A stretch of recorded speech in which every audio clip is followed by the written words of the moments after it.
presentes e virtualmente presentes, né? Bom, nossa proposta hoje é a gente fazer uma discussão aí a partir de um texto que o grupo já postou lá no Moodle, que vocês provavelmente já leram na semana passada, até a gente conversou um pouco aí com o Leandro, um pouco mais na semana passada, acho que o Agostinho deve ter lido, também os demais, né? Que é sobre juventude e pobreza. E aí, talvez no final a gente consiga fazer algumas aproximações do que o grupo veio falando nas 3 últimas aulas, né? A gente pensar, por exemplo, de que forma que eu fiz essas análises, se foi um pouco mais pautado, talvez, em umas teorias mais clássicas sobre a juventude, ou nas teorias críticas, ou nas teorias pós-críticas, né? Acho que dá para a gente depois, no final, ver até para relacionar com os conteúdos que já foi apresentado, ver se a gente consegue fazer esse exercício de pensar, né? Ou seja, baseado nos autores, baseado na metodologia, baseado na forma como foi feita a análise, talvez a gente consiga começar a fazer essas aproximações. Acho que é importante para vocês, até para ir reforçando os conteúdos das 3 aulas anteriores, 4 aulas, né? 3, 4 aulas anteriores. Bom, para fazer essa aproximação, a gente vai reportar a uma parte de uma pesquisa que fiz para o mestrado em 2016 sobre jovens pobres de uma periferia de uma cidade do interior do estado de Goiás. Então, para vocês conhecerem um pouquinho, você parar em 4 momentos da nossa aula aqui hoje, né? Muitos momentos, mas tem que ser 4, não tem jeito. Pensar num contexto maior, para vocês entenderem, mostrar algumas fotos, algumas coisas, para vocês entenderem quem são esses jovens. Depois a gente pegar os 3 subtópicos que tem no um artigo que está disponível para leitura de vocês, que é pensar qual o sentido que eles atribuem à própria juventude, pensar como é que esses jovens pobres releem e leem o mundo do trabalho e de que forma a escola também se apresenta para eles. Então, deixa eu partilhar aqui algumas coisas para vocês começarem a entender aonde é que vai ser a nossa discussão. Então, olha aí, ó. Lá é um setor chamado Buriti Sereno. Segundo dados do IBGE, que é o último que nós temos de 2010, ele é um dos maiores, se não o maior, da América Latina, em termos territoriais e em termos populacionais também. Então, se você pegar aí no Google Maps, igual eu fiz aí, ó, vocês vão ver a dimensão que é esse setor. Então, ele é gigantesco. Fora que ainda está faltando uns pedaços aqui, que eu já reparei. Por exemplo, até aqui ainda é Buriti Sereno, que o mapa não colocou. Aqui também ainda é Buriti Sereno, que eles não colocaram. Então, só para vocês terem uma dimensão, olha esse aqui, ó, Itapuã. Esse Itapuã não equivale nem a 1/3 dele, só para vocês terem uma dimensão, né? Então, ele é enorme. E com isso, é um setor que foi marcado por desigualdade, foi marcado por uma construção urbana muito desigual, né, e dividida em 5 etapas. Então, a gente tem uma etapa mais nobre, que é uma etapa chegando no outro setor mais, vamos pensar nobre nesse sentido, que seria ali o Garavela, um pouco mais para cima, e depois a gente vai descendo e vai tendo as outras etapas. A etapa que a gente fez a pesquisa foi a terceira etapa. Só para vocês terem uma noção em termos de demarcação, seria onde começa mais só estrada de terra. Lá não tinha nenhuma estrada asfaltada. Só para vocês terem uma noção, vocês vão ver aqui agora pela dimensão que a gente vai mostrar. Então, só para vocês perceberem um pouquinho dessa questão, aqui tinha algumas nascentes de água, foi todas vendidas ilegalmente, mas oficialmente pela prefeitura da cidade de Aparecida de Goiânia, nos anos de 70 e 80. Então, assim, só para vocês terem uma noção, nesse setor desse tamanho, não tem nenhuma praça pública, não tem nada público.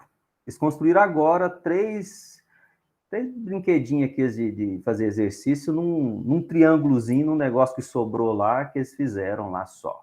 Então, uma dimensão desse, um setor de 1970, você não tem ainda nada de uma área pública, é algo que já denuncia que tem algumas complicações sérias. Lógico que aí foi engolido pela cidade. Se vocês verem que a cidade continua, então isso foi até questionado na minha pesquisa, dizendo que eles não são de periferia.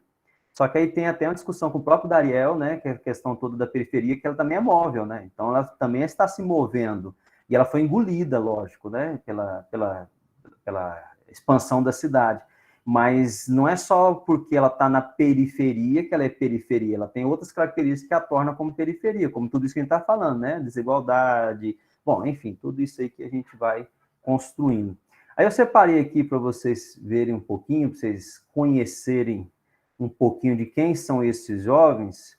Eu separei algumas fotinhas dos trabalhos que a gente fez lá, que a gente trabalhou por 14, 15 anos na comunidade. Deixa eu ver aqui que a foto não está indo e tal.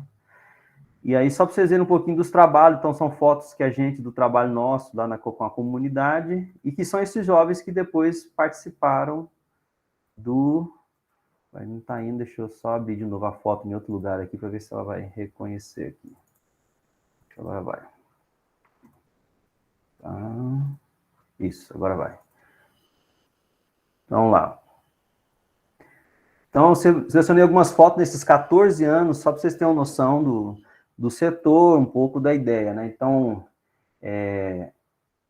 lá na terceira etapa é isso aqui, ó. Muito espaço vago, né? Terra e terrenos baldios, né? Então, é normal encontrar crianças, como vocês estão vendo aí também, as casas nessa terceira etapa, tá, gente? Eu reitero, o setor é enorme, como eu já disse, então você tem áreas dentro do setor bem desenvolvidos financeiramente, mas você tem áreas que é onde a gente trabalhou, que é a parte mais efetivamente pobre, necessitada, carente dentro. Então, a gente desenvolveu vários trabalhos, aulas de violão com os meninos, né? Tinha algum bazar, são fotos com a comunidade e com a gente lá dos trabalhos que a gente desenvolveu. Aula de futebol, esse campo é um campo dentro de uma propriedade privada da minha família, onde a gente fez parte dos trabalhos, né? Onde é um acampamento hoje e tal. Então, você fala, não tem praça, lá tem isso aqui não é, isso aqui é privado, né? Não é público, né? Então, só para vocês verem um pouquinho, mais ou menos, o perfil dos jovens que a gente convive e que acabou, no final das contas, se integrando.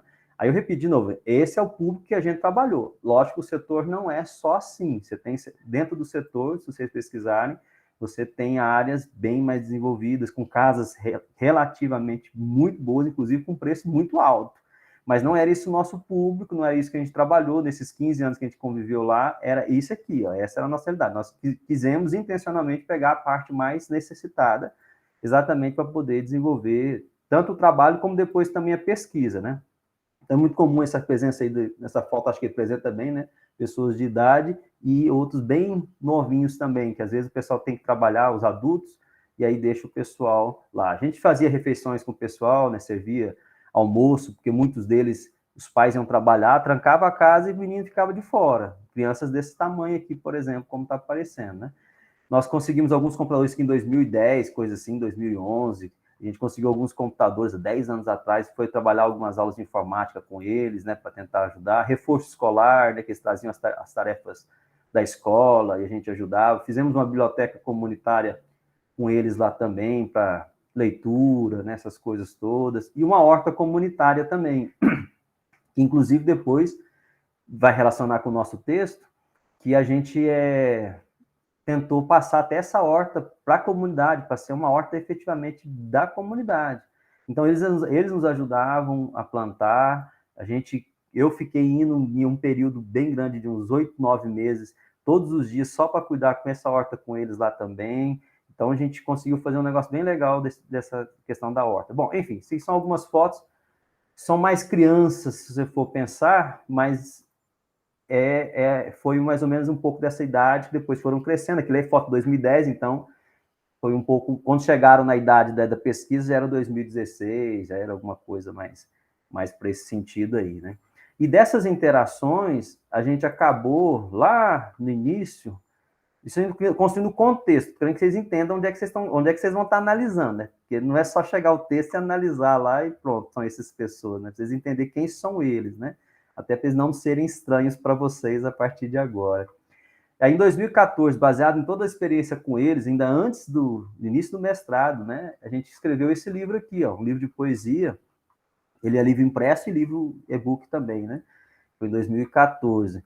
Apesar de não ser os meninos que escreveram, foi eu mesmo que escrevi, todas as poesias são de minha autoria, mas foram todas repensadas a partir da vivência lá. Inclusive, eu deixei isso bem claro na orelha do livro, de que foi construído a partir das vivências lá. Então, é como se eu, depois de cada dia que eu passava com eles, eu escrevia uma poesia, pensando no que a gente vivia, no que a gente fazia. Então, se vocês pegarem aqui, depois vocês olharem, muita questão voltada para a questão de português, questão de rima, questão de... Brinquei um pouco com o meu próprio nome, questão educacional, regional, tá vendo? Muita coisa nesse sentido, porque são discussões que a gente ia fazendo com eles, né? Questão do vazio, do inconclusivo, da questão temporal, da infância, né? tudo isso a gente foi construindo. Então, são poesias que a gente fez, mostrar algumas aqui para vocês conhecerem, né? Esse livro a gente, inclusive, acha na internet para comprar, na rede, né, e tal. Então, você vê, muita questão de aluno com o próprio português, né, porque são coisas que a gente via com os meninos. Então, eu vendo a angústia deles com a linguística, com o português, isso me incomodava e eu transformava isso em poesia, né, ponto e vírgula e tal. Então, esse foi um dos livros que a gente produziu lá em 2014, já pensando um pouco nessa resultado desse trabalho, né. E aí, depois, a gente, com a pesquisa desenvolvida, a gente produziu um outro livro, e esse eu acho que eu inclusive mandei para o grupo na época, mais para frente um pouco, que é um pouco resultado aí disso que a gente vai discutir hoje, que é Juventude, Pobreza e Urbanidade, né? E foi pensar mais na construção dessas juventudes aqui no Centro-Oeste brasileiro. E não é tanto, e não é o mestrado, porque depois que a gente conclui, né? Aí o grupo e vocês estão na jornada, muita coisa que a gente tira, depois eu falei, não, agora eu trago de volta o que foi arrancado, né? Aquilo que o orientador falou, não deixa aqui e tal, eu falei, não, agora tem mais liberdade, né? Então eu fui lá e resgatei algumas coisas, tirei outras, né? Então, e não é ao mesmo tempo, né? Tem algumas diferenças. Lógico que 90%, 80% é. Então a gente dividiu entendendo o que é juventude, o que é pobreza, depois fomos pensar na diferença com o pauperismo dentro dessa ideia, pensando na urbanidade, né? Então aqui a gente tirou a parte da pesquisa, ficou mais a parte teórica, mais para a gente entender. Então, resultado também da interação com o Buriti Sereno. Então, você vê que a gente foi produzindo coisas a partir dessa vivência lá com eles, né? E aí, depois, quando a gente acabou vivenciando a partir disso com eles, foi que a gente transformou tudo isso no texto, que é o texto da nossa análise agora com vocês, que eu já abro aqui para a gente pegar as 3 divisões deles e a gente tentar entender também a partir dele o que seria. Que aí aqui sim, aqui já está bem mais perto do texto original do mestrado, né? Aqui já está bem mais perto disso. E aí foram 3 divisões naturais do texto, né? A gente pegou para entender o que é a juventude, o que é essa juventude com o mundo do trabalho, o que é essa juventude com a escola. Então, vocês devem ter lido já o texto, se não leu, está disponível lá para vocês. Então, a ideia foi trabalhar com esses jovens, foi analisar esse setor, e foi naquele contexto. Então, acho que a ideia da imagem ajuda vocês a visualizar um pouco onde é que a gente estava. E aí, aqui nesse recorte de hoje, a gente vai concentrar, então, nessas 3 divisões. Entender como é que eles se veem como jovens, se é que eles se veem como jovens, quais atributos que eles designam a eles enquanto juventude, e depois pensar como é que isso dialoga com as 2 questões, instâncias mais relacionais com a vivência deles, que é a educação e o mundo do trabalho. Então, usar a própria divisão do texto, acho que ajuda bastante, né? E aí a gente vai dialogando a partir disso e algumas inquietações que, inclusive, o Leandro já até fez na semana passada, mas seria legal depois a gente resgatar, né? Agorinha, né? Então, a primeira questão aqui é a questão da categoria juventude, né? Então, a gente vai tentar construir, foi um pouco aí, lógico, muito superficial dentro do que o professor Grupo já vem apresentando, por exemplo, nessas 3, 4 aulas. A gente tentou criar um marco aqui para entender o que seria essa juventude, mas dar uma construção melhor. Volta inevitavelmente ao Bourdieu, com o texto dele lá, que já foi até mencionado aqui na aula, né? Juventude é apenas uma palavra, ou discutindo um pouco essa questão toda do problema social dos jovens, se é ou não é um problema, quem são esses jovens, né? Só uma questão de dimensão, de nomenclatura, de representação, enfim, né? O Bourdieu traz lá toda essa discussão aí também. Volta em boa parte dos autores, aí aqui que eu acho que já é legal vocês ir tentando fazer um pouco desse movimento, por exemplo, a gente cita aqui um pouco do Paes, que já apareceu aqui nas aulas, da Ariel, que já apareceu aqui nas aulas também, né? Ou seja, alguns autores que já foram aparecendo nessas aulas aqui que a gente já trabalhou com o grupo, né? Então, dentro desse contexto todo, toda essa dimensão, a gente fez a pergunta para eles. Foram 4 jovens nessa pesquisa. 3 homens e uma mulher. Não preocupamos muito em ter uma certa equiparação de 2 homens, 2 mulheres, porque não era tanto essa nossa discussão ali naquele momento, né? Mas só para vocês entenderem. E foi afunilando, né? A gente começou fazendo um questionário muito grande, um questionário com quase 15 páginas, enorme, que foi até muito criticado depois. Mas depois de lá tinha perguntas se eles queriam continuar na pesquisa, se queriam passar para um outro momento. Então, a gente foi afunilando, até que chegou nesses 4 que a gente entendia que tipificavam esses jovens. Lógico que dentro de uma noção de tipo ideal, né, lá do Weber, tudo aquela questão, não quer dizer que contempla todos, mas está ali a representação de todos de alguma forma. E aí o legal é a gente pensar nas respostas deles, que vão um pouco dentro, talvez lá no finalzinho já, quando o grupo, nas últimas aulas, já vem perguntando como é que vocês se veem jovem, como é que é jovem, o que me define como jovem. Então, eles tentaram dar um pouco dessa resposta, né? Então, por exemplo, aqui, no caso da Júlia, lógico que todos os nomes são nomes fictícios, né? Eles vão entender que juventude está associada à alegria, à parte mais de extravasar, né? A questão de ser extrovertido e tal. E o que eu achei interessante nas respostas deles, que vocês devem ter lido, é que quase todos eles, sem a gente falar nada, sem nenhuma interferência, sem nenhum referencial teórico, eles destacavam essa ideia de que juventude não teria muita relação com idade. Então, isso foi uma questão que a gente achou bem legal. Vou tentar ampliar um pouquinho mais, que se alguém tiver com o celular, acho que ajuda.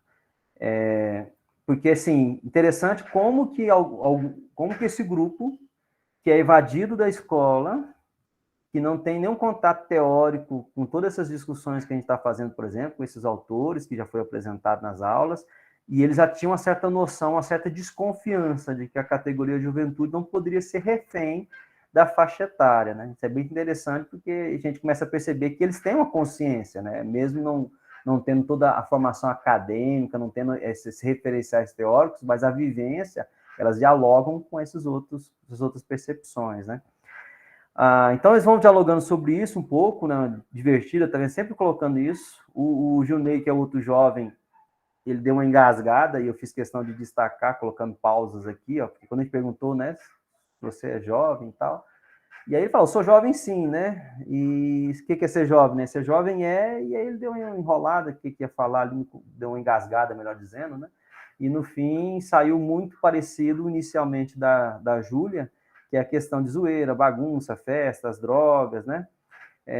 Não quer nada com nada, só divertir, bagunça, né? Então, associando muito essa questão da juventude com alguns estereótipos, né? Inclusive algumas questões de senso comum, de percepção e de senso comum, que não necessariamente reflete a realidade deles mesmos, que daqui um pouco a gente vai ver, porque como estão falando de jovens pobres, é diferente de você pensar de jovens abastados, né? Jovens ricos. Inclusive, essa é uma das perguntas que está lá para vocês responderem do questionário na semana passada. Se existe essa diferença e qual é essa diferença. Acho que aqui já sinaliza um pouco da resposta de uma das questões lá. De pensar que talvez esses distintivos, não sei se aplicaria totalmente a eles mesmos, depois eles vão pensar um pouco, né? Então, a gente trabalha um pouco teoricamente isso, né? Traz alguns autores que dialogam para pensar essa questão toda, e é interessante que, nesse caso aqui, esses jovens ainda têm uma preocupação muito grande, que é a discussão com a vagabundagem, com a questão de estar vagando, de ter o tempo livre, né? O tempo livre para classes populares sempre é muito associado a ser vagabundo, a vagabundagem. Então, isso é muito complicado, porque priva-se, inclusive, esses jovens de ter seus divertimentos, como eles mesmos descrevem aqui anteriormente, tendo em vista que se estar divertindo, postar, por exemplo, hoje no Story, na época não tinha esse negócio de Stories, né, esse 2016, mas hoje você ficar postando esses jovens o tempo inteiro no Story, dá muito festa, diversão, dá essa noção de vagabundagem, e associado isso à questão das classes populares, isso é bem mais intensificado, né? Além de ter todo um estereótipo da criminalização da juventude também, pobre, bom, a gente trata um pouco disso. Aí o Marcos, o outro jovem, também vai um pouco, diferencia um pouco, mas ele ainda traz algumas características muito perto do que a gente vem falando, que é essa resposta dele ainda sobre o que é ser jovem. E aí você vê que ele aproxima de novo, né? Ser jovem é sair muito, não ter responsabilidade, é não se preocupar. Só que ele traz a escola aqui, ó, estudar bastante, né? Não sei se é por uma crise, né, de consciência, ele vai, não, deixa eu colocar a escola aqui, né, para não ficar esquisito, né? Mas apareceu a escola, né? E aí ele insiste nisso, né, porque o jovem tem que estudar. Isso aqui vai aparecer muito depois, quando a gente vai associar com a questão escolar, vocês vão perceber. E aí depois ele entra um pouco nesse conflito, se eu sou ou não sou jovem. Tanto que ele coloca, eu me considero um pouco jovem. Você já está meio naquela questão, será que sou ou não sou, né? Não muito, porque agora eu tenho responsabilidade. Ou seja, ter responsabilidade em casa nessa percepção dele, era excludente de ser jovem, né? Isso ficou muito claro para os jovens dessas classes populares que se integrou à pesquisa, desde o questionário até o fim. Meio que, vamos dar um spoiler aqui, né? É meio que eles nos disseram claramente assim, ser jovem é não ter que trabalhar. Ao ter que trabalhar, eles entendem que cerceou ali a condição de juventude. Então, isso para eles estava muito claro na visão deles, né? Na percepção deles. E aí ele coloca que ele se acha muito mais adulto, exatamente por conta disso, ó, porque eu tenho que trabalhar. E trabalhar muito, isso que é importante, né? Não é só trabalhar, tem que trabalhar muito. Então, nessa percepção que ele constrói, ele começa a entrar um pouco nesse conflito, sou ou não sou, né? E aí depois ele finaliza, eu não me considero muito jovem, não. Ele começa dizendo que ele é um pouco, você vê que ele vai mudando quando ele vai pensando sobre a condição de juventude, né, dessa ideia toda, né? E aí o outro jovem, que são 4, como eu disse, também na tentativa de responder a mesma pergunta ainda, né? Que como é que se vê como jovem. Aí esse já foi um pouco mais enfático, né, em ser jovem, colocou, eu acho que eu sou jovem, né? Ser jovem é divertir muito. Todos os 4 foi no mesmo caminho, né? Com as suas diferenças, mas os 4 foram muito próximos, assim, nesse distintivo de diversão, de liberdade, etc e tal, né? Mas isso esbarra no mesmo problema do anterior. Olha aí, ó. Ser jovem hoje é divertir muito, mas hoje tenho que trabalhar.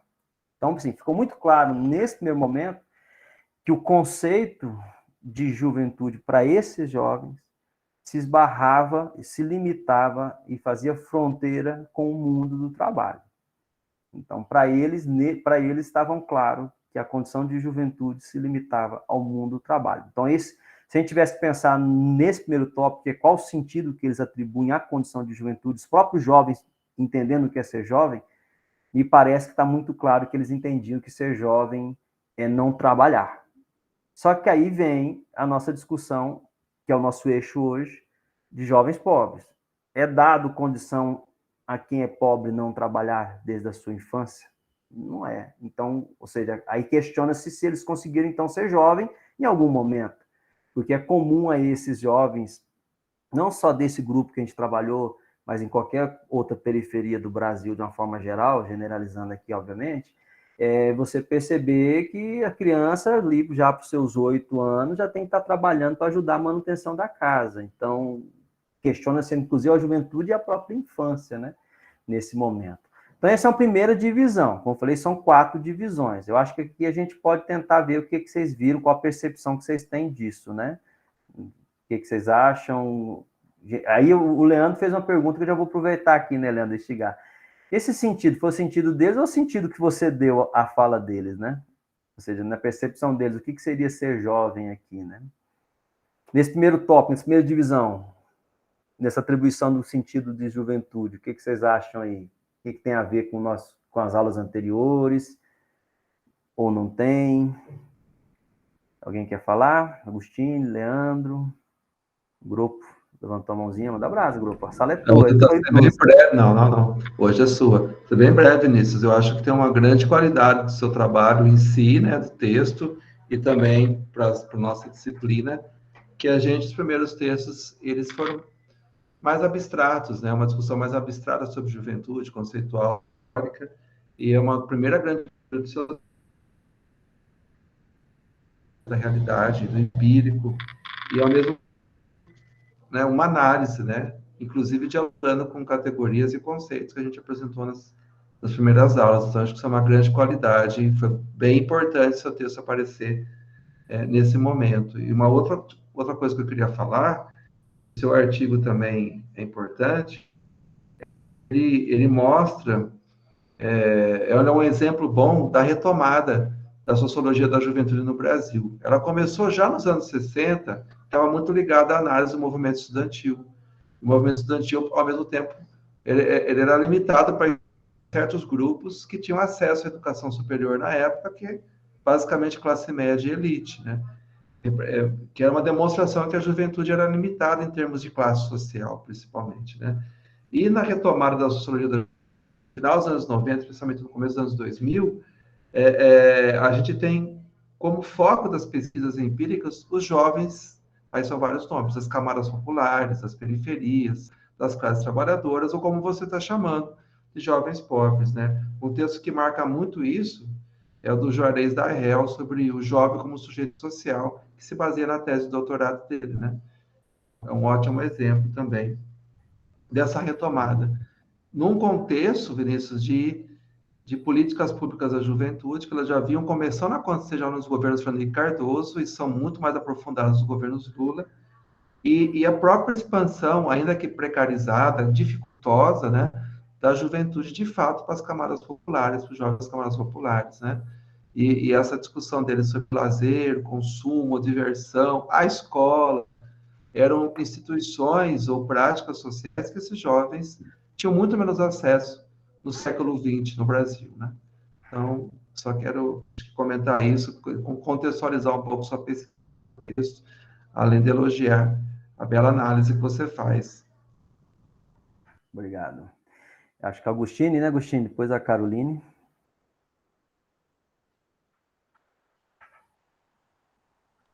Não, eu só ia falar aquilo de que achei bem parecido com as teorias críticas, com essa comparação de classe e tal entre a juventude, a ideia de juventude negada para as classes populares. E o que eu achei muito doido quando eu estava lendo, lá pro finalzinho, a questão da educação, mesmo eles tendo o direito à conclusão da educação negado, esse sentimento de, não é culpa a palavra que você usa, de culpabilização em relação a ter escolaridade maior que os pais, e mesmo assim não conseguirem concluir, conseguirem ter uma qualidade de vida melhor e tal, sei lá, só achei isso realmente inovador. A gente ficou gangorreando um pouco, né, Agostinho? Por isso que eu falei que é legal vocês tentar fazer esse movimento, relacionar com as 3, 4 aulas anteriores, com as teorias, até para vocês ir vendo e fixando, né, as teorias que foram apresentadas. Na verdade, a gente meio que gangorreou, né? A gente ficou ali parte nas teorias críticas, né, principalmente a questão da moratória. Vocês veem que a gente vai começar a tocar um pouco nisso, na percepção deles, tudo. A gente questiona isso, inclusive usa o termo moratória aí questionando. E depois, no finalzinho, acho que a gente começou a entrar um pouco pós-crítico, mas vou deixar vocês perceberem ou não perceberem, né? Aí vou deixar vocês dar o sentido aqui, né? Comprei pro Leandro, né? Ver o que vocês vão achando. Mas muito bom, Agostinho. Vamos chegar na educação, vou segurar na educação, a gente vai fazer outra discussão agora, né? Caroline?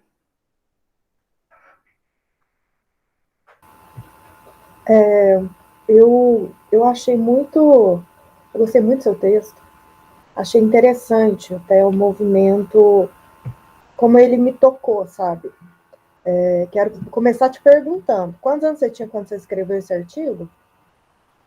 2016, eu fiz 40 esse ano, então vamos tirar aí, né? Dá 5, 33, 4, 33, coisa assim, né? Certo. É, só contextualizar como me movimentou o seu texto. Eu fui uma jovem pobre. Hoje eu sou uma mulher pobre, mas eu fui uma jovem pobre. E foi muito interessante a forma como você escreveu, como eu consegui me ver no seu texto, de alguma forma, sabe? Ver a minha realidade. Eu trabalho com jovens pobres, eu sou professora na rede municipal de Poços de Caldas. Então é muito, qual seria a palavra? Eu não sei, como se eu conseguisse ver o que você tentou colocar de forma abstrata, sabe? Algumas questões, eu fiz muitas questões, mas vamos por partes, né? Nessa primeira etapa, eu gostei muito da forma como você construiu o texto, didática, né? Apontando cada elemento, objetivo, passo a passo. Para mim, como estudante, foi muito bom, sabe? Reconhecer até, no caso, você colocando a categoria juventude, e até foi muito apropriado, como o grupo falou, de vir agora, né, depois dos primeiros textos.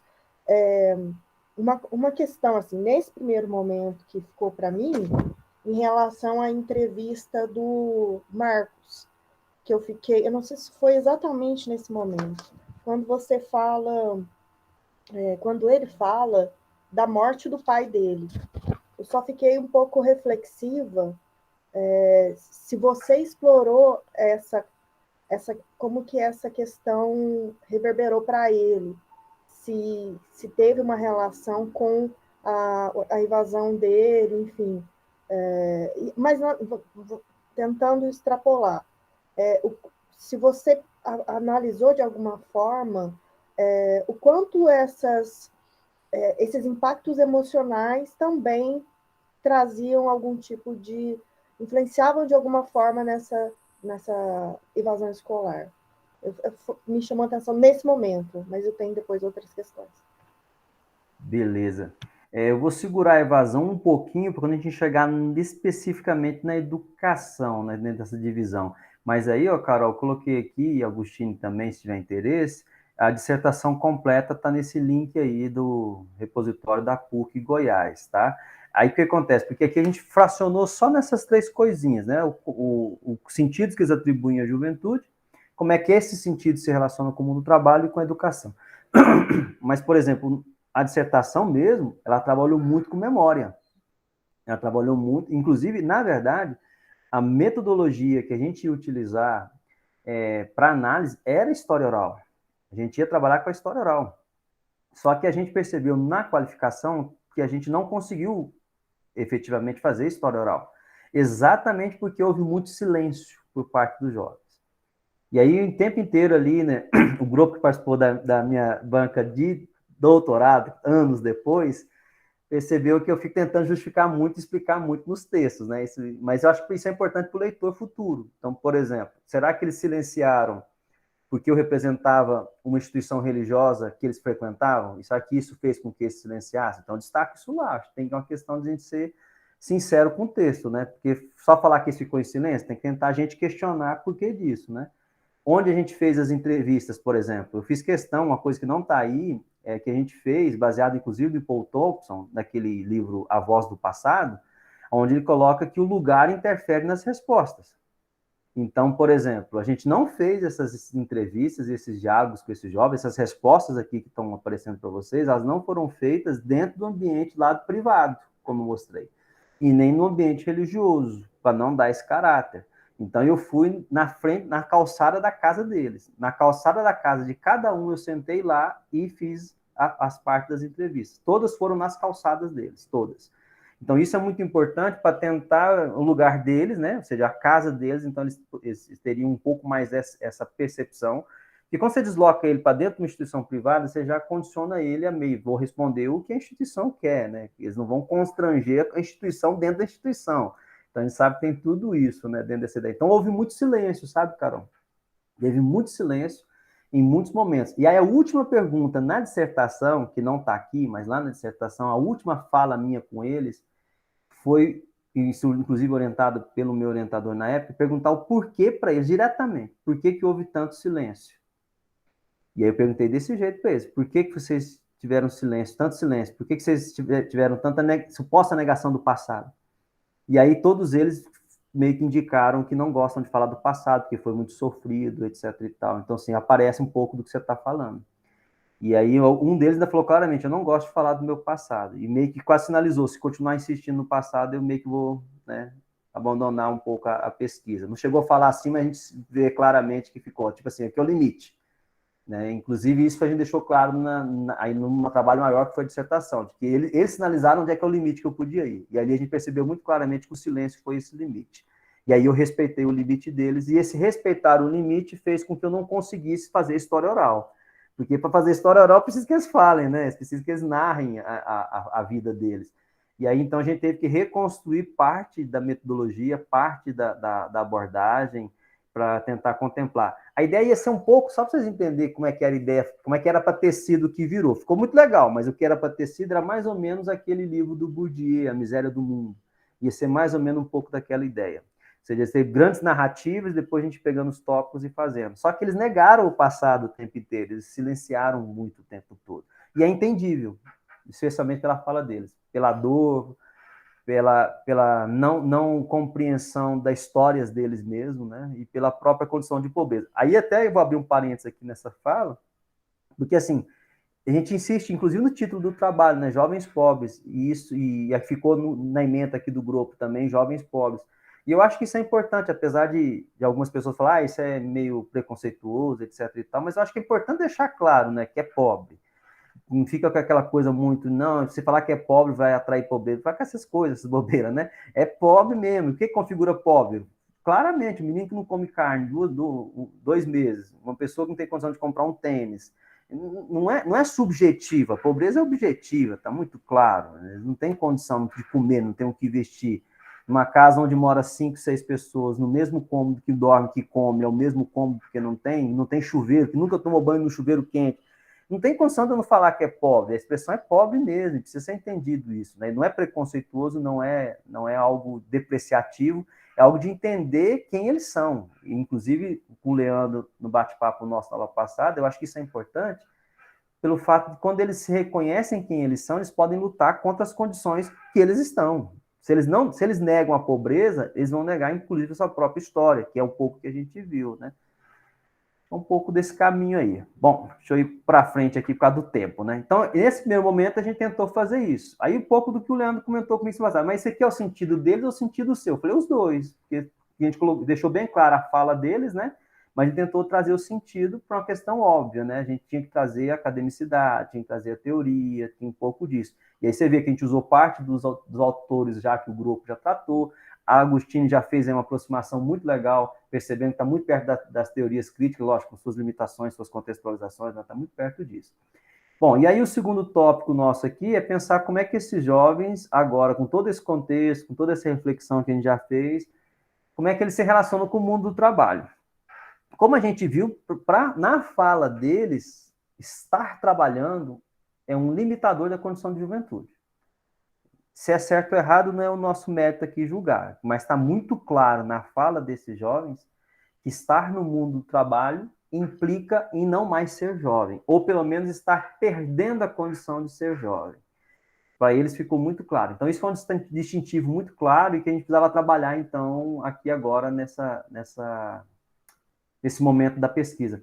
E aqui surgiu um negócio que eu achei sensacional, que a gente não pôde colocar aqui, porque é meio complicado colocar, e também fugiria um pouco da ideia, mas só para vocês entenderem, se vocês repararem os tipos de trabalho, como vocês leram, olha aqui, ó, é horta, é bico, né? Aqui é trabalho informal, que ele coloca, aqui é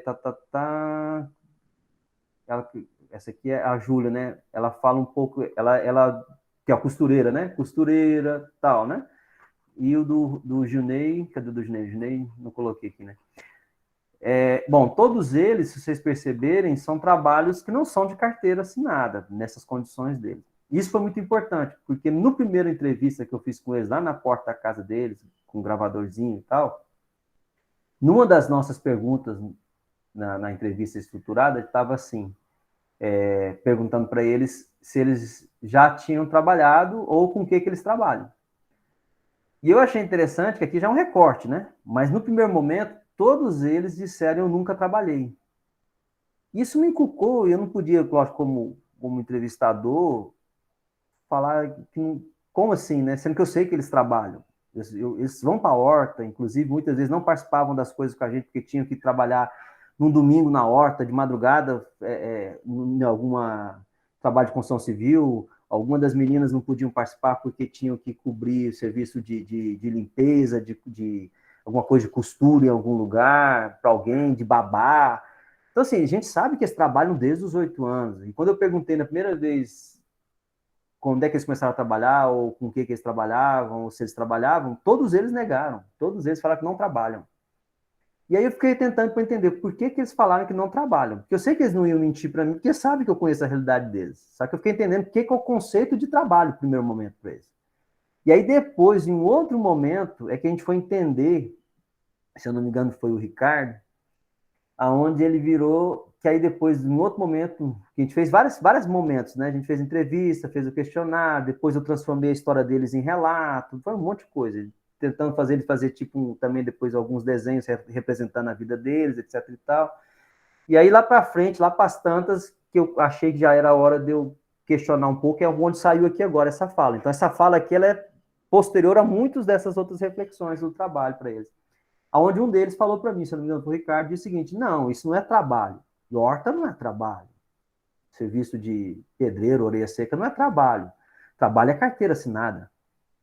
Aí que eu fui entender que, na lógica deles, trabalho só é trabalho se for efetivamente carteira de trabalho e se der condições de vida para ele. Enquanto não der condições de vida, enquanto não der algo que sustenta e dê estabilidade, não é na leitura deles social, não é trabalho, é bico. Por isso que ele usa a expressão bico, achei legal, até deixei aqui na expressão bico, né? Porque eles diferenciam muito claro, e isso ficou evidente na pesquisa, que trabalho é uma coisa, trabalho informal é outra coisa. Não tem nada a ver uma coisa com outra coisa. E isso é muito interessante depois, nas aproximações, por exemplo, com o Ricardo Antunes posteriores, toda a questão da servidão moderna, da uberização do trabalho que o grupo tocou agora no finalzinho, já na última aula, de quanto que esses meninos já estavam lá em 2016 já tendo essa leitura, de que se não há condições de trabalho, e se não há um trabalho efetivamente certinho, não é trabalho. É qualquer outra coisa, mas não é trabalho.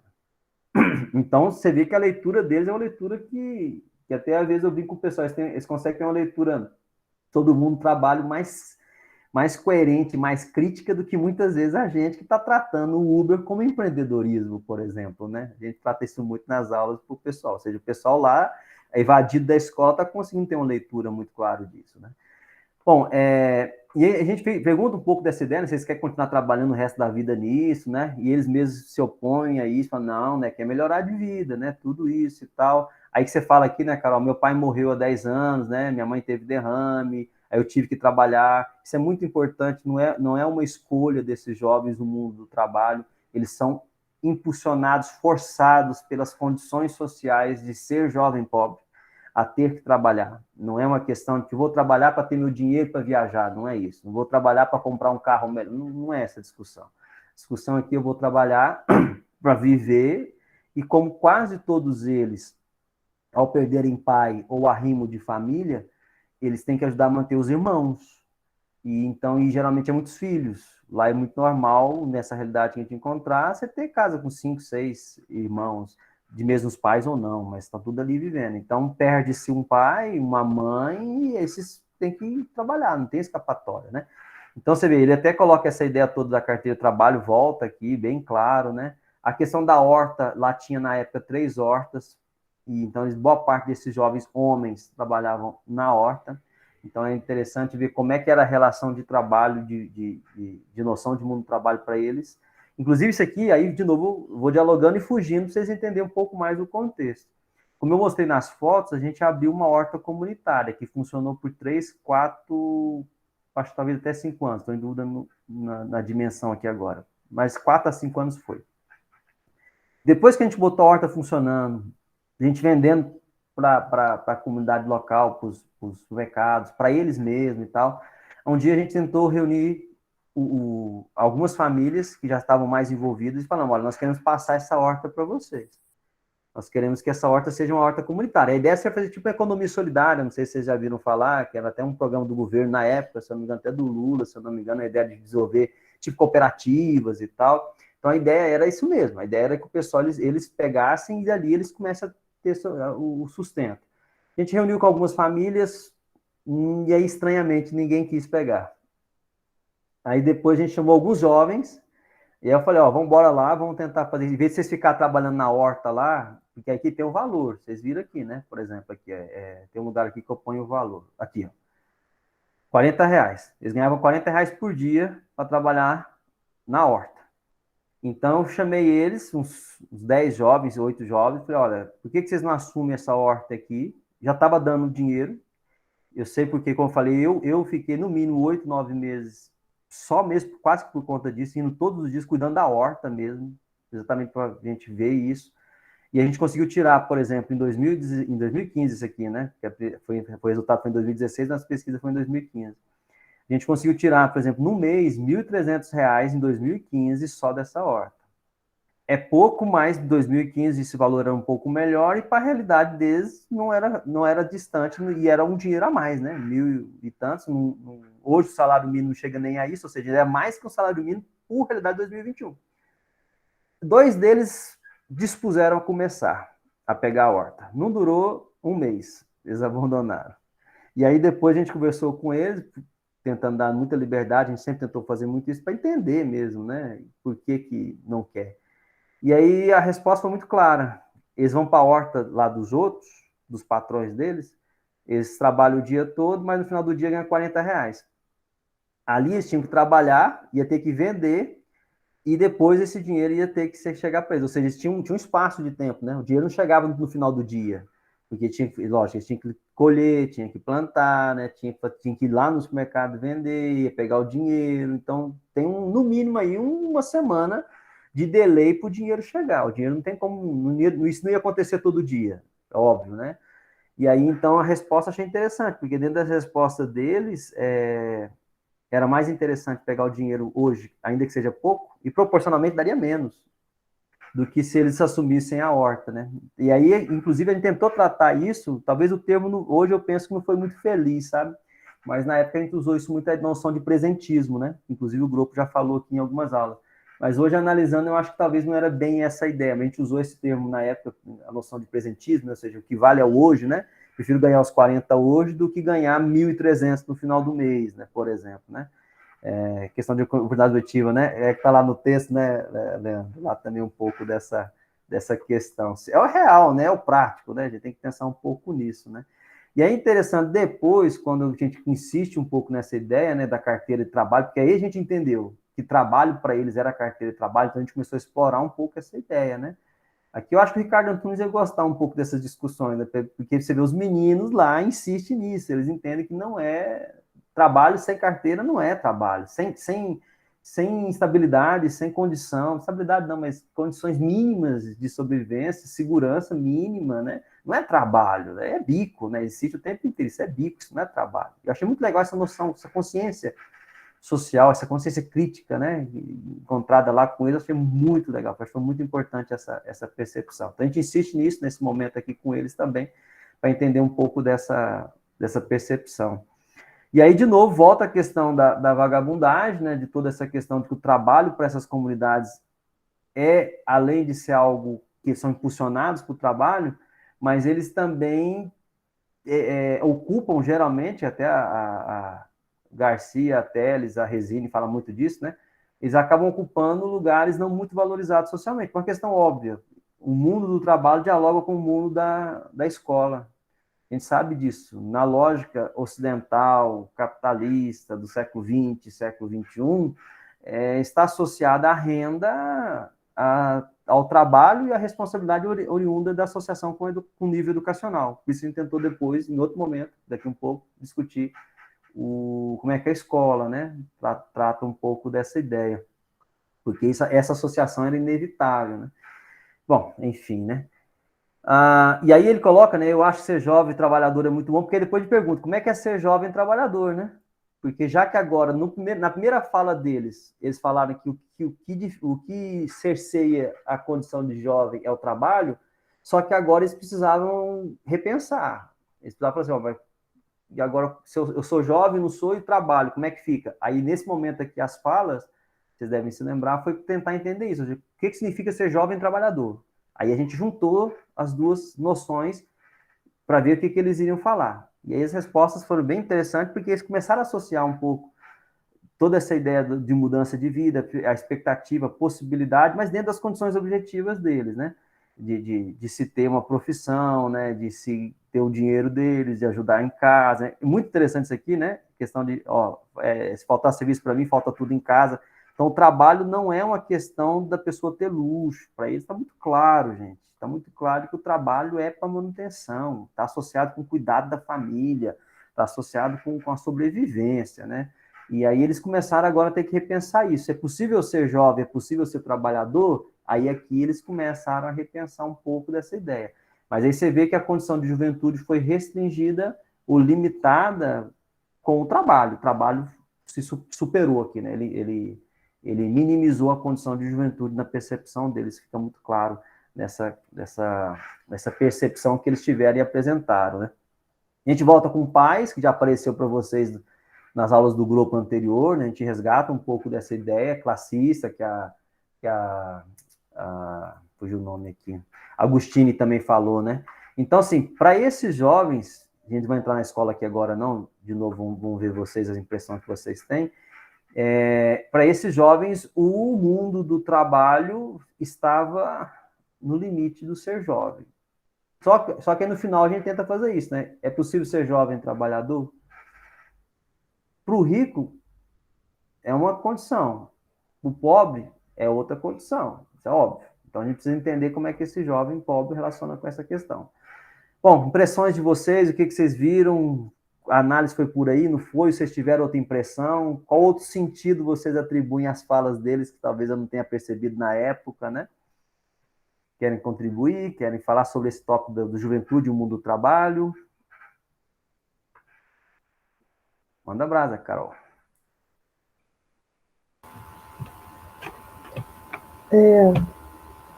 Essa parte foi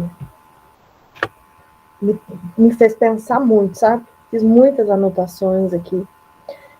Eu fiquei refletindo como, quando você fala, eu não sei se você está nesse espaço, mas você fala sobre a moralidade, como que a moralidade a moralidade nesse grupo está envolvida pelo trabalho. E durante a leitura eu comecei a perceber o quanto a minha cultura está relacionada com essas questões que você falou. Vou até dar um exemplo. Olha que coisa curiosa. Eu estava vendo um stories no Instagram de um cara muito rico. E ele fica fazendo dancinha. Um moço jovem que fica fazendo dancinha. E eu fiquei olhando para aquilo e falei, mas esse rapaz não trabalha? Porque eu só vejo ele fazendo isso, sabe? E eu fiquei pensando, mas olha onde foi minha cabeça. Num dos stories, o pai dele passa atrás. Aí eu fiquei pensando, o que o pai dele está pensando dele fazer isso, né? Possivelmente o pai dele tenha trabalhado para ter um conforto da educação para o filho, e o filho está fazendo dancinha no Instagram. E aí eu fiquei, como que realmente a minha mentalidade está envolvida, como você coloca, a importância do trabalho entre os jovens com que eu trabalho, da mesma maneira. O trabalho é basilar, sabe? Eles sabem que no momento que forem trabalhar, as condições deles vão mudar, vão ter melhores, até o grupo comentou na outra aula, vão ter mais condições de conquistar coisas, até de uso pessoal, coisas básicas, né? Tipo absorvente, desodorante, coisas que não são tão fáceis de ter acesso. Eu achei muito importante seu texto nesse sentido, sabe? De mostrar a importância do trabalho e de apontar eu acho que você não fez isso, mas acho que deixa aquela ponte,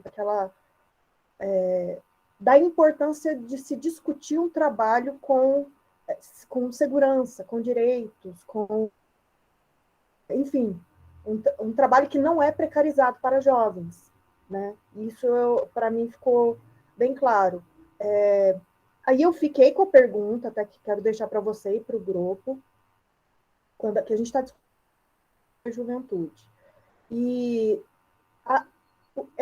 a ideia de juventude, né? Essa juventude que está em ócio, que é contemplativa, que se diverte, que tem uma família que lhe dá condições, que lhe cuida, esses jovens não partilham dessa categoria, dessa definição, né?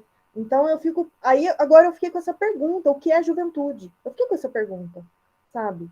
Porque são jovens que vivenciam sua juventude de outra forma, né? Que vivenciam a juventude trabalhando com responsabilidade, construindo as suas coisas, enfim, é outra forma de experimentar a juventude, né?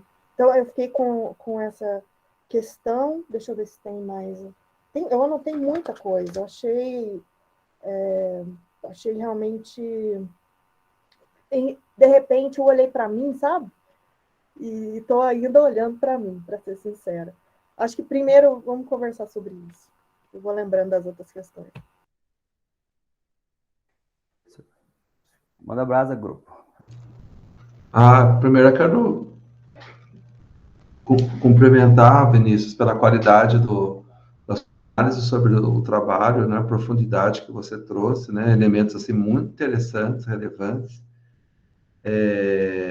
Você consegue, acho que é um exemplo para a Carol, para a Agostina e para o Leandro, né, de articular teorias, conceitos mais gerais sobre o próprio trabalho, pensado em contextos mais amplos, um contexto particular que tem lá muito a realidade das hortas, né? E o trabalho precário, o bico nas hortas, né?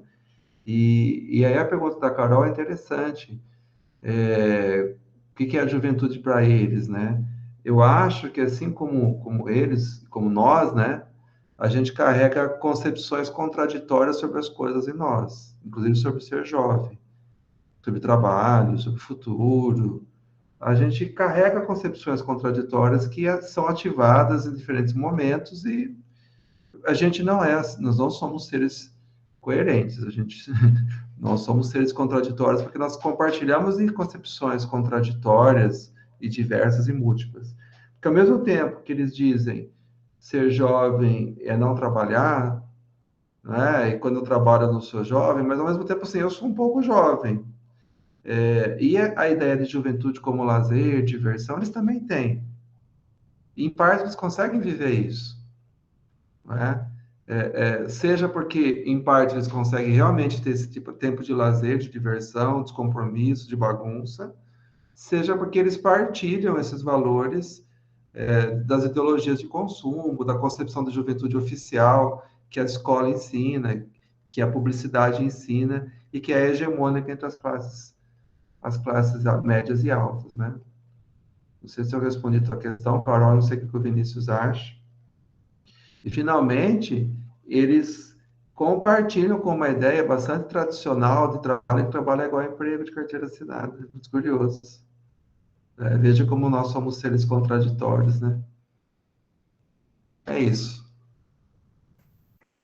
Aqui a gente tentou meio que ver agora como é que eles iam se sair, porque se jovem não trabalhar e eles se viam jovem trabalhavam, ou pelo menos nessa confusão toda, nessas contradições, e finalzinho foi um pouco dessa ideia mesmo, tentar ver como é que eles iam sair qual sentido que eles iriam atribuir à sua condição de jovem e também de trabalhador, porque também dizer que não são jovens não era realidade, né? Isso não é real, né?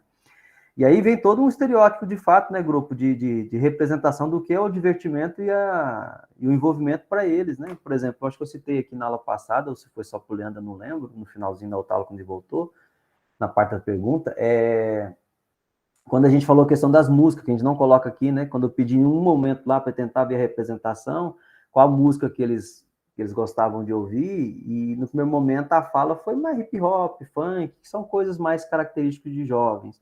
Mas depois, quando eu pedi para ele dar o nome da música que ele mais escutava, saiu sertanejo. Aí eu fiquei pensando, como é que a fala, a tentativa de representar o discurso oficial, se não se consegue depois, quando você vai para a análise mesmo, eles se mostram contraditórios em muitos aspectos. E não é só eles, acho que todos nós, né? Mas como eles estão em análise, a gente está falando deles, né? Mas todos nós acabamos entrando um pouco nessa discussão. E acho que a ideia do trabalho também, né? A gente usou o Antunes aqui, foi muito importante. Como eu disse na aula anterior também, na ocasião, até mandei e-mail para o Ricardo Antunes de algumas questões do livro que eu estava usando dele. Foi muito receptivo, inclusive sempre gosto de destacar isso, porque é uma questão importante, né? Ou seja, uma pessoa que poderia nem dar moral, né, para um estudante lá, e ele atendeu, respondeu, tudo certinho, né? E deu atenção, achei muito interessante. Eu acho que sempre é bom destacar essas pessoas que mesmo com todo o tempo corrido, ele estava na Itália respondendo lá para mim lá o e-mail, achei muito importante. Carol? Eu fui direto nas minhas perguntas aqui. Eu não sei se eu estou atropelando, se eu estou avançando. Se tiver, você me fala. Um trecho que eu anotei. A escola como agente social capaz de gerar expectativas subjetivas nos alunos, impondo-lhes valores de uma cultura dominante e também ofertando-lhe um suposto futuro dissociado da sua própria cultura. Eu queria que você explicasse um pouco como que isso se dá, fiquei refletindo. Tá, aí vai entrar na escola, deixa eu só ver se tem mais então alguma coisa do trabalho, que a gente já muda o tópico aqui já. Não sei se o Agostinho, se o Leandro quer compartilhar a percepção deles, algum comentário. Não? Se não tiver, a gente vai para o terceiro, para o final. Tá, Leandro deixa eu guardando o fazer final. mais uma, então. Pode ficar à vontade. Eu acho que essa tá. A maioria dos jovens tem os pés na precariedade econômica e a cabeça no universo cultural da classe média. Esse está na escola também ou está no trabalho? Não, esse tá aqui e tá lá, mas aí dá para a gente falar aqui, Carol. Tá bom. Porque aí é exatamente um pouco disso, eu acho que o grupo sinalizou, e depois nessa fala das músicas minha aqui também a gente sinalizou. Porque assim, você tem uma representação do que é ser jovem, e isso é produzido pela mídia, em cada tempo. Lógico que nós estamos em 2015, 2016. Nós estávamos começando a utilizar o WhatsApp. Não tínhamos, o Facebook era usado, mas não tão maciçamente, até porque boa parte deles não tinham esses recursos, e poucos utilizavam o WhatsApp, não poucos, mas a grande maioria, mas ainda muito sem esse uso que a gente tem hoje, era diferente, né? Não era uma coisa mais distinta, mais passando corrente, era mais aquela coisa de replicar, né? Todo mundo sabe como é que foi o nosso início de WhatsApp.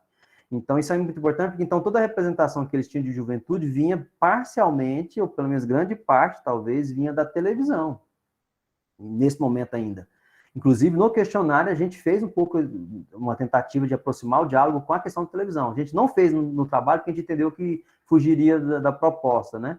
Mas estava lá, apareceu no questionário. Foi uma das coisas que deu o sinalzinho para a gente, perceber onde é que eles entendiam que era ser jovem. Por que eles entendiam que isso é ser jovem? Quem disse para eles que isso é ser jovem?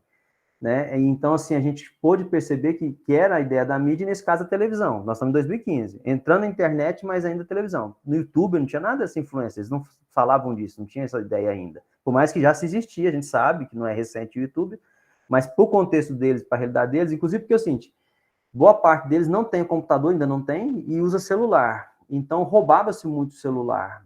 Então, era normal você estar no grupo do WhatsApp e daqui um pouco você tem metade deles não está no grupo do WhatsApp mais porque roubou o celular, vendeu o celular, trocou o celular numa roupa, numa moto velha, isso era normal. Então, assim, os grupos, era uma loucura os grupos do WhatsApp. Era toda hora você ter que mudar a gente, ter que excluir gente que já não era a mesma pessoa, ou gente que... Aí era uma coisa que a nossa ingenuidade no início da tecnologia, né? Aí a pessoa comprava o celular e continuava no grupo.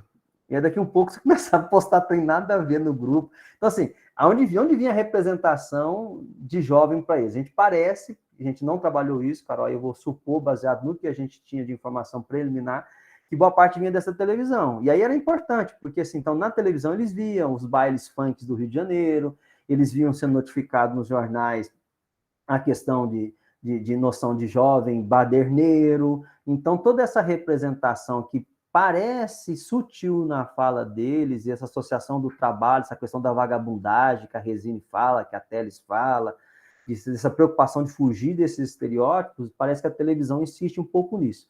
E aí, por isso que, assim, hoje, já agora fazendo o estágio pós-doutoral aqui com o grupo, a gente está avançando nessa questão da mediatização. Então, a gente vai voltar um pouco para começar a entender isso agora. Então, a resposta plena dessa pergunta eu vou te dar no final, talvez, do ano que vem, e olha lá, né? Quando a gente está tentando agora, começando a entender um pouco do processo de mediatização, voltando na jornada de 2013, ou seja, está muito perto aqui do momento, 2015, né? Está entrando um pouco ali para tentar entender. Então, assim, essa noção do mundo do trabalho foi muito representada para eles, precisava disso.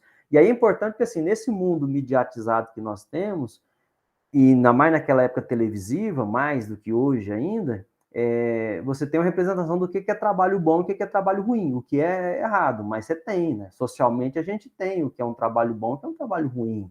A gente tem o que é um trabalho bem visto e o que não é. E interessante, não coloquei aqui, mas na dissertação tem, que quando você pergunta o que a pessoa faz, se ela tem uma profissão, um trabalho que é socialmente bem visto, ela destaca isso muito claro. Quando não, ela fala empresa. É interessante a gente ver isso. A gente vê isso muito em sala de aula, né? Então, um exemplo qualquer, só para a gente pensar, né? Quando a pessoa, por exemplo, ela é juiz, ela é médica, ela é engenheira, quando você pergunta numa sala de pós-graduação, ele fala, eu sou engenheiro, né? Sou médico, etc. Ou seja, ele destaca a profissão. Quando a pessoa não está no mundo do trabalho, numa posição socialmente bem vista, aí ela fala o nome da empresa. Interessante, né? Por exemplo, quando o cara é auxiliar de serviços gerais na Coca-Cola, que a gente tem aqui a indústria da Coca-Cola no estado de Goiás, por exemplo, aqui do nosso lado aqui, perto de Goiânia. E aí eu já vi muitas vezes o pessoal na sala de aula de graduação, aí eles falam, não, eu trabalho na Coca-Cola. Ou seja, ele destaca a empresa para a empresa ter um destaque, mas ele não fala o que ele faz. E a pergunta foi o que ele faz, né? Então, a gente vê muito essa discussão e a representação, né, toda aquela questão da da televisão de mostrar sempre o terno para o homem como sucesso, né? Então, qualquer outra coisa que fuja do terno não é uma profissão de sucesso. E sendo que a gente sabe, por exemplo, já teve nessas épocas agora de 2010 até 2018, 2016, talvez, a gente teve momentos em que pedreiro, isso a gente pegou que extrato, gente, a gente convive com o pessoal e na sala de aula, tudo, pedreiro ganhando 12 mil em Goiânia. Era coisa mais do que o chefão de uma empresa grande em Goiânia. Lógico que isso foi temporário, hoje não se ganha mais isso, até com toda a crise, etc. e tal, mas era normal o pessoal ir pegar crédito imobiliário ou crédito em banco e apresentar pedreiro ou auxiliar de pedreiro com contra-cheque de 7 mil, 8 mil. Ou seja, esses meninos poderiam estar visualizando a experiência do trabalho na construção civil nisso, e eles nem isso eles conseguiram visualizar, porque a construção social foi que não é possível ganhar dinheiro com construção civil, não é possível ganhar com horta, por exemplo, e sendo que é possível, a gente sabe que tem, lógico, isso é um outro caminho, outra discussão, né? Mas a representação, né, que a gente tem do estereótipo do que é o trabalho de sucesso, fez com que esses meninos não se veem nem como trabalhador nas possibilidades de trabalho que eles têm, né? O Leandro tinha levantado, depois a Rebeca aí também, e a gente vai para frente. Boa noite, pessoal. Boa noite, Vinícius. Você não conseguiu segurar até o fim, né? Ah, cara, me provoca demais para ficar até o final. Mas é uma pergunta bem rápida, porque eu quero dizer mais sobre o final mesmo, para fazer um arremesso mesmo do texto, que eu já adiantei para você semana passada, né? Mas friso novamente, eu gostei muito do seu texto, eu achei ele muito bom de análise, de conteúdo. E aí eu queria deixar só uma perguntinha. Vinícius, na sua opinião, você considera que esses jovens são jovens não juvenis devido à sua condição de trabalhador, mesmo tendo idade de juventude? E aí eu queria ouvir você, se você acha. Se esses jovens são jovens não juvenis, ou se você acha que eles são somente jovens ou não jovens, que era seu entendimento, sua compreensão sobre. Beleza, você vai pôr a gente numa situação complicada, né, Leandro? Bom, eu entendo, baseado na pesquisa que a gente fez, nos conceitos, que eles são jovens, você tá claro. Mas jovens marcados essencialmente pela dor, pelo sofrimento e pelas condições sociais que foram a eles impostas. O que então muda a representação, mas inevitavelmente eles estão nessa condição. Mas fica muito claro a questão da dor, do sofrimento, da dúvida do futuro, da incerteza de se é que é possível ter um futuro com a minha condição, e isso é marcado por uma estrutura social. Aí vem o que a Agustine falou lá na fala dela no início, de que aí acaba que eles fazem o que erradamente boa parte faz, se culpam por essa condição. Ao invés deles entender que é uma estrutura social que pode ser enfrentada, questionada, e que merece e deve ser rebelada frente a esse processo, aí acaba acontecendo o contrário, que é uma aceitação, ou o que o Bourdieu depois vai colocar, que inclusive ele mesmo é criticado muito sobre isso, a ideia da reprodução, né? Ou seja, você tem uma reprodução do avô que era servente, que o pai virou servente e que o menino só vê a condição de ser servente. Do avô que trabalhou na horta, que o pai que trabalha na horta e que o menino vai continuar trabalhando na horta. A mãe que vigiava babá e assim sucessivamente. Então, assim, uma reprodução, né, uma condição que é difícil você romper essa estrutura. Aí, antes de passar para a Carol e para o grupo, só uma coisa que eu falei para o Leandro na semana passada, que não está aqui no texto, que é importante. Por exemplo, a gente tinha um trabalho social, como eu disse, hoje eu não faço mais parte, estou com outras atividades, mas o trabalho continua com outros grupos. Era eleição, eu não sou mais o responsável, então a instituição continua, mas eu não mais, né? E a gente se questionou muito a partir dessas pesquisas, a expressão da Teles, né, de gestão filantrópica da pobreza, até que ponto há uma gestão filantrópica da pobreza, ou na fala da Resine, até que ponto as nossas ações de intervenção social, na verdade, não fazem uma docilização dos pobres. Então, a gente fez muito esse questionamento a partir disso também, né? Deixa a Carol falar, depois o grupo, e a gente tenta amarrar isso aí melhor. Carol? Você vai provocando a gente com as suas perguntas, suas respostas. Eu queria falar sobre a questão da desvalorização do trabalho mesmo, do trabalho. E fiquei refletindo a nossa sociedade, como ela é confusa. Não sei se isso está relacionado, eu fico refletindo sobre isso, não tenho, está relacionado com a nossa herança escravagista, né? Algumas tarefas não são valorizadas, como serviços gerais, trabalhos manuais em especial, e como você comentou, muitas vezes eles são melhor remunerados. Vou colocar, eu sou professora, uma serviços gerais ganha mais do que eu, né?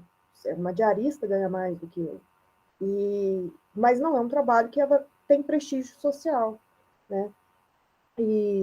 Mas, ao mesmo tempo, também existem tarefas. A reflexão que eu queria deixar é que a minha preocupação com essa desvalorização com algumas tarefas, sabe?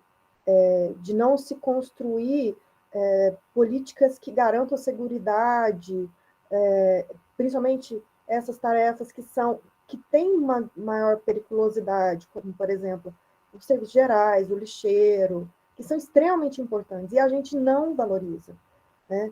E faz com que as pessoas que estão nessas tarefas se sintam pequenas, inferiores em relação a outras, né? Não vê o tamanho, a importância, enfim, eu fiquei com essa reflexão. E outra coisa, acho que fugiu agora. Perdão, eu vou Não, mas tá voltar. dentro, fica à vontade, Carol, fica à vontade, tranquilo. Grupo, já emenda? Eu queria falar, de atrever a formular uma hipótese para a pergunta do Leandro. Leandro, não há um conceito que o Vinícius trouxe para o texto dos jovens não juvenis, o Margulis e o resto, mas a gente fica imaginando possíveis aplicações, né? A minha hipótese, pelo que eu li do texto do Vinícius e ouvi ele falar, é que eles são jovens juvenis, mas estão na fronteira. Estão lá bem assim, próximo, no limite, né? Provavelmente os irmãos mais velhos deles não foram jovens, não juvenis, né? E provavelmente os irmãos, na época dele mais novos, seriam jovens hoje, voltaram a ser jovens não juvenis. Por que eles têm relutado? Uma outra hipótese, por que eles relutam tanto em falar da infância deles? Uma infância muito mais sofrida do ponto de vista material, né? Você está falando num texto de 2016, pesquisa de 2013, né, Leandro, até duro de falar isso, a gente foi oposição ao PT, mas as políticas públicas sociais dos governos do PT fizeram a diferença e permitiram que esses jovens fossem jovens, não juvenis, mesmo que na fronteira. E essa fronteira, assim, tem a ver com a precariedade do trabalho, mas, ao mesmo tempo, aspectos de lazer, de diversão. E a gente volta a ver de novo na escola, na educação, que é o próximo tema, porque eles também estão na fronteira entre a escola e fora dela. E mesmo dentro da escola, eles não se sentem dentro da escola. Exato. Bom, vamos para a escola então, né? Que aí, de fato, é o núcleo da discussão, até porque o mestrado que eu fiz foi na área de educação. Então, tudo isso era para chegar aqui, na escola. Toda essa construção foi para chegar aqui. A construção do cenário foi para cá, né? Que aqui agora que é a nossa discussão, de fato, central, né? Bom, aí a escola, não diferente do mundo do trabalho, não diferente do sentido atribuído à condição de juventude, se mostrou também contraditória. Muito contraditório na sua função, no seu propósito, na leitura dos jovens, os sentidos que eles atribuem, as expectativas excessivas, ou como o Duarte, né, que é o Aldemar, que foi meu orientador, que já pesquisou também jovens pobres, trabalha muito com jovens pobres, trabalha muito a questão baseada em Bourdieu, né, das expectativas subjetivas e as condições objetivas desses jovens. A escola vai ser muito contraditória, vocês viram isso aí, né? Não tem como desassociar. E a gente pergunta, em vários momentos, a gente fez só alguns recortes, na dissertação, no link que eu mandei, vocês podem ver mais ampliada essa discussão, a gente fez essa pergunta claramente, como é que eles viam, como é que era a percepção deles acerca da escola e dos seus agentes. Porque, assim, a gente ainda tinha uma preocupação de ver como é que eles entendiam quando a gente falava escola. Porque, bem, quando eu falo aqui para vocês, me fala o que você lembra da escola. Você lembra do quê? Você lembra do estudo física? Você lembra de gente? entendeu? A gente já tinha essa preocupação de como é que a palavra escola tinha representação imagética para eles, né? Então, quando a gente fala escola, te vem um prédio na cabeça, te vem uma sensação de medo, de alegria, ou gente, ou professor. Então, a gente tinha um pouco dessa preocupação, por isso a gente colocou a ideia dos agentes aqui, para ver se ampliava um pouco e tentar pegar alguma percepção. É muito grande, vocês leram, não vou ficar lendo aqui, porque é bem extenso, mas, em resumo, o que a gente pôde inicialmente aqui perceber é que eles tentavam gangorrear um pouco toda a expectativa de juventude, associando a expectativa de futuro com a escola. Mas uma coisa que ficou bem legal é quando a gente começou a perguntar, depois a gente fez os recortes aqui dentro que eu tentei fazer, por exemplo, aqui quando ele fala, eu não gostava de ir para a escola, aí ele parava até para ver o que ele ia responder, né? Que eu achava muito impetuoso. Então ele faz uma crítica aqui ao currículo e à forma tradicional de ensino. Então, daqui daria para tirar um monte de coisa. Só da fala dele aqui, vocês vão ver que vai ter um monte de coisa, né?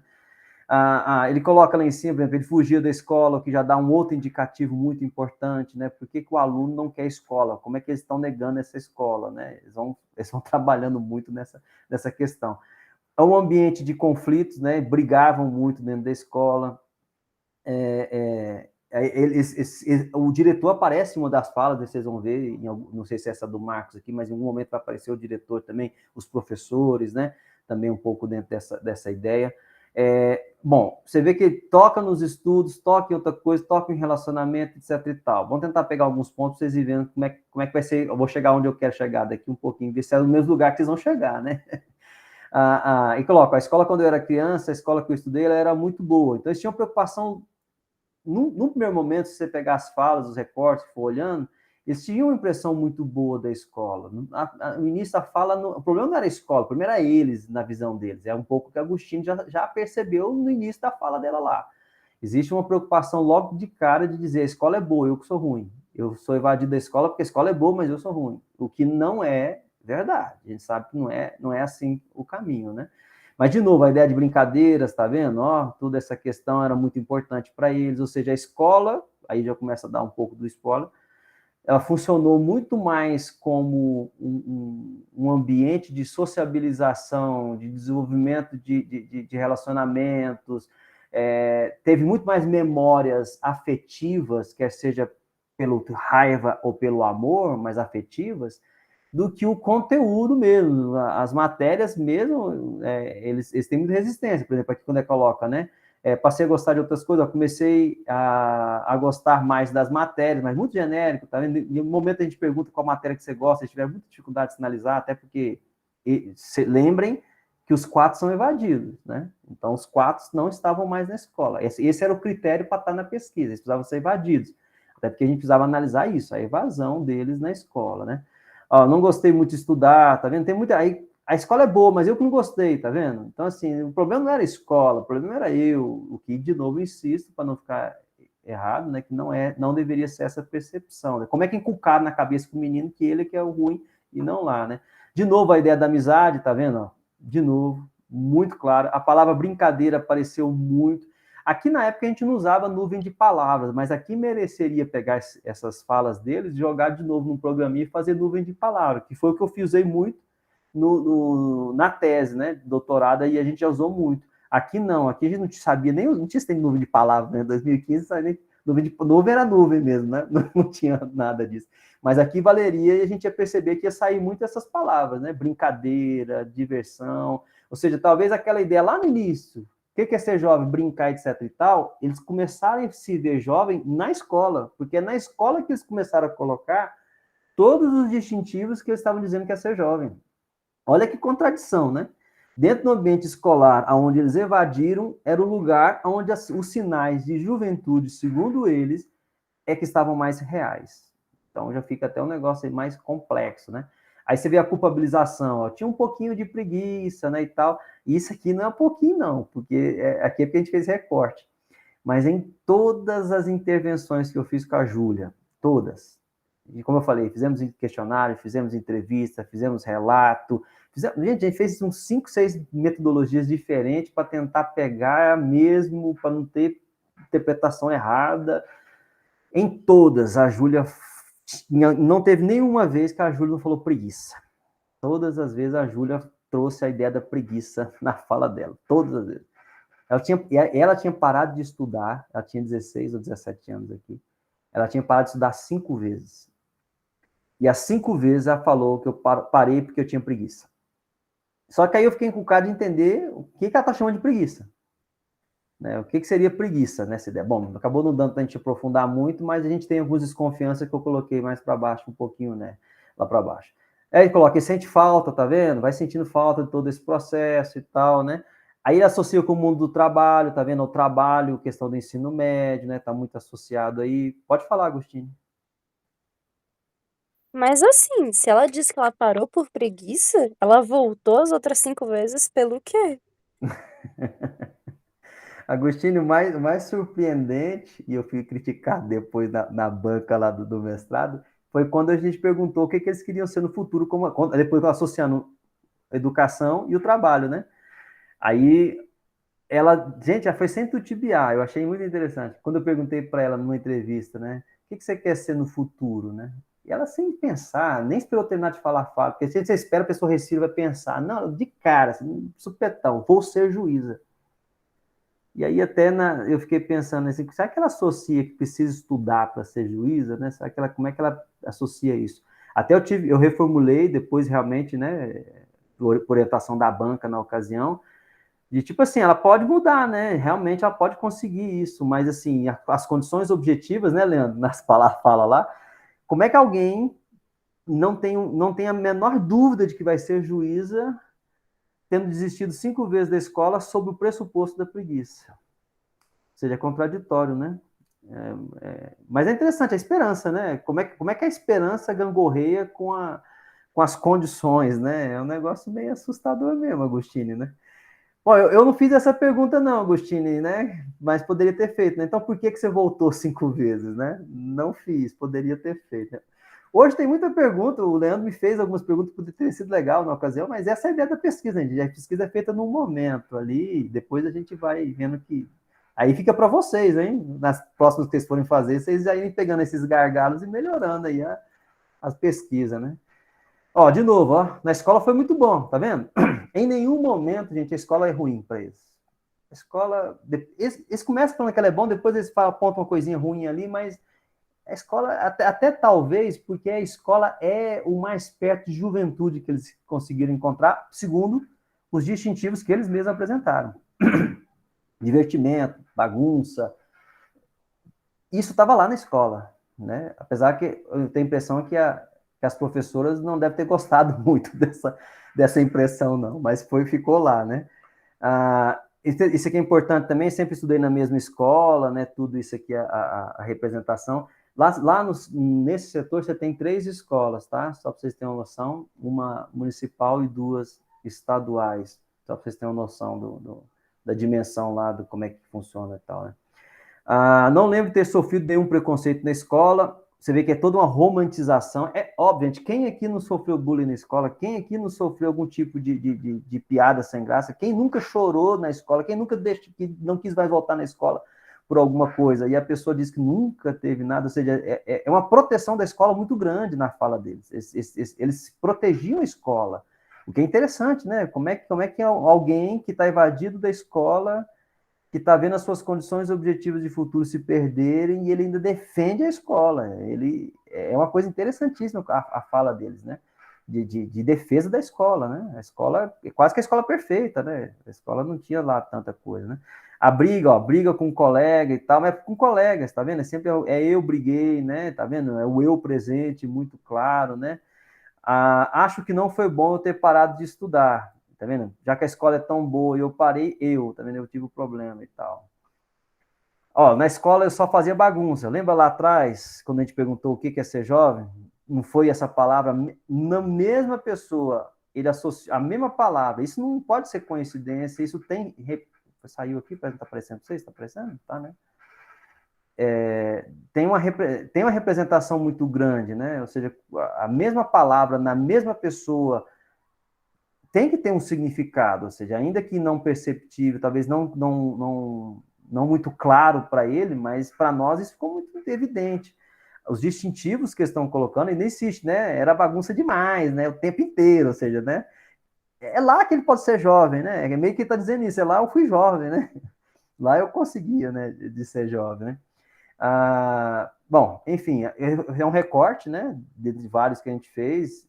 Essa parte é muito extensa. Eles relataram, a gente pediu para eles relatar mesmo, descrevendo matéria, descrevendo experiências. Isso a gente conseguiu colocar na dissertação. A gente fez alguns cortes, né? Bom, acho que aqui já dá para parar um pouquinho, tem mais coisa para baixo, né? Mas eu acho que aqui já dá para a gente começar a discutir um pouco a escola para esses jovens, né? E aí, o que dá para ir? Carol, só fala lá atrás. Leandro está com a mão levantada. Carol, pode falar aí. Manda brasa.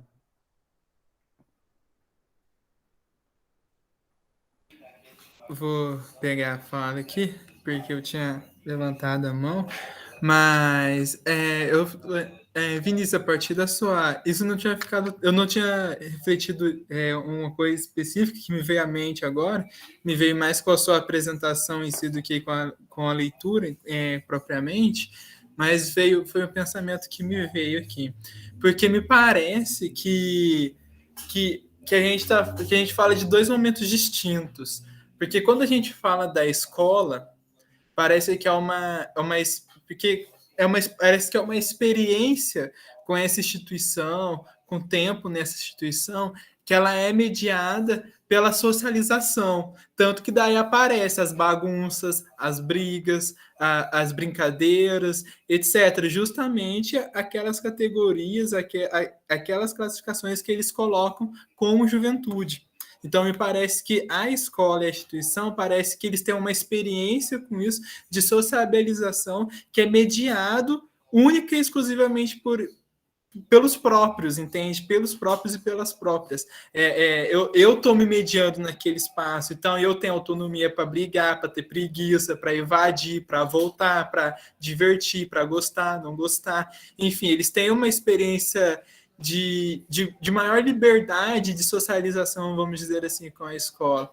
E fora da escola, parece que essa experiência com o tempo, com as instituições, com o trabalho fora da escola, é uma experiência que ela é mediada pela condição social, entende? E aí parece que tem esses dois. Você falando e acompanhando aqui as suas falas, eu percebo essas duas polaridades, entendeu? De um espaço que é mediado pela sociabilização, pela subjetividade de cada um deles, e por um espaço que é o espaço fora da escola, que é muito mediado, dominado pelas condições econômicas. E aí me veio uma questão que parece que problematiza isso, que é a questão do tempo vadio. Porque na escola é um tempo porque pelas palavras que eles colocam, né, tedioso, brincadeiro, bagunça, não era um tempo produtivo no significado mais cru da palavra, né? Não era um tempo de produção, era um tempo de vivência, era um tempo de relações sociais ali que a escola se apareceu mais para eles. Agora, quando esse tempo tinha que ir para uma produção de um trabalho, de uma renda que tem que gerar uma materialidade para eu estar existindo, aí parece que é uma outra condição, que é uma outra experiência. E aí o tempo vadio problematiza isso, entendeu? Porque eu acho que essa questão do tempo vadio me entregou muito durante a leitura do texto. Por que o jovem não pode ter o tempo vadio? Por que o jovem dessa classe não pode ter o tempo vadio? O que significa esse tempo? Porque parece que as condições elas vêm única e exclusivamente para manter a ordem social que já está vigente. E quando a gente vai resgatar lá as teorias críticas, as pós-críticas da juventude, parece que o potencial transformador da juventude se perde nisso, devido às condições sociais. E aí, enfim, foram só umas reflexões que me veio, que eu quis compartilhar aqui com vocês, porque parece que tem esses dois momentos, um momento mediado por eles, pela subjetividade, pela experiência em si, e um momento que é mediado pelas condições sociais que eles vivem. Muito bom, muito bom. Vamos ver a Carol e depois a gente comenta os dois juntos também. Carol?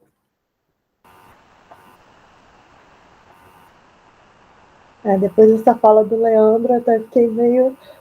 Vou segurar minha pergunta, que vou continuar no raciocínio do Leandro. Achei incrível a sua reflexão. E aí, ainda pensando nessa questão do tempo vadio, eu começo a pensar aqui dentro da estrutura que eu estou, como que nós fazemos de tudo para que não exista esse tempo, né? O jovem pobre, ele não tem nenhum direito ao ócio, ao lazer. E aí estou indo mais uma vez lá para a minha narrativa dos stories. Os influencers, a vida deles é contemplativa, né? A nossa nova, não sei se seria uma nova classe média, nova elite, não sei. Não sei se vocês acompanham isso, grupo e Vinícius.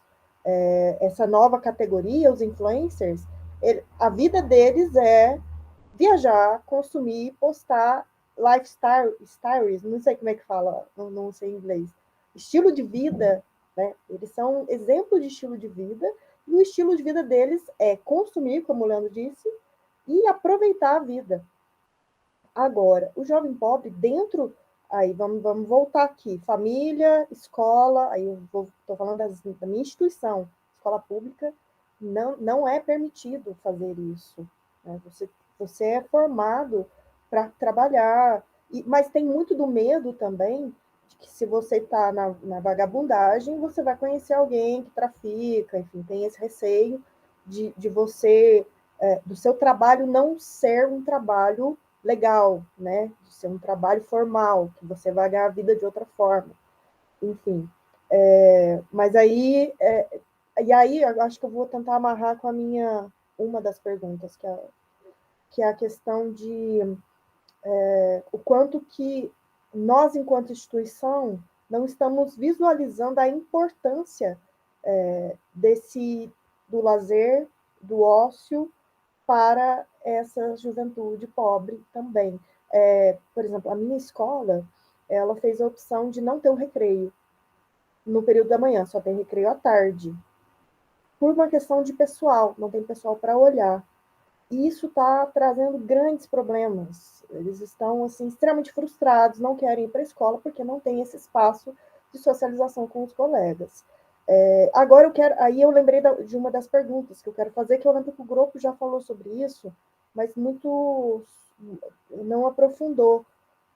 A importância da escola nessa construção da individualidade, da personalidade, e me lembro do grupo colocar assim sutilmente que é um espaço do jovem, né? A escola é um espaço do jovem. É isso. Depois vem com outra pergunta. Eu acho que aí, né, grupo, a questão, por exemplo, das ocupações resgata um pouco dessa percepção muito clara, né? Como que eles se sentem protagonistas dentro da estrutura educativa, né? Educação, tudo isso, né? Se quiser comentar, professor Grupo? Eu queria fazer uma proposta da gente fazer um intervalo, já. Emendou aqui, né, professor? Te emendou aqui. Essa pergunta não dá para falar em 30 segundos da resposta, não. Fique à vontade, o que você propõe aí? Eu estou propondo de fazer um intervalo. Ok. Tempo? O que você acha? O senhor que manda. Estou aqui, estou à sua disposição, grupo. As noites de quarta e quinta, estou à sua disposição. Não, porque você vai expor mais, né, do texto, né? Tem mais partes, né? Vai dar uns 15 minutos, tá bom? 10, 15, o senhor que sabe. Acho que 15, né? Ok. A gente volta 9, então, né? Deixa eu dar 9, então, né? Fechou? Então, 9 horas a gente volta com essa questão que a Carolina apresentou, de associando essa questão da escola aí. Beleza? Então, vamos tomar um cafezinho, né? Comprar um pastel, uma jantinha. A gente se encontra.